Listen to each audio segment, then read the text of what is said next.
Wernicke-Korsakoff syndrome is one of the most devastating yet preventable brain disorders. It's caused by a severe deficiency of vitamin B1, a vitamin the brain desperately needs to function.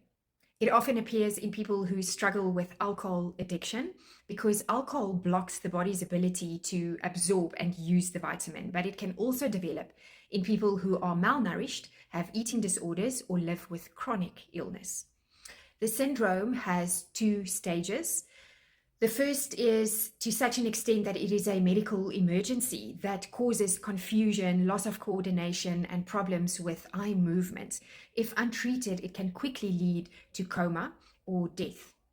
The second stage is Korsakoff psychosis, a chronic condition that follows. This is where the memory loss sets in. People might remember events from years ago, but completely forget what happened minutes earlier.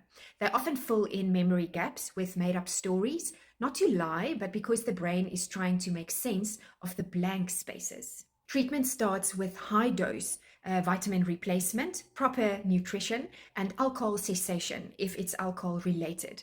Recovery depends on how early it is caught. The longer it is untreated, the more permanent the brain damage becomes. Wernicke-Korsakoff syndrome reminds us that addiction isn't just emotional, it's physical. The brain itself becomes starved, malnourished, and desperate for nutrients it can't get through substances.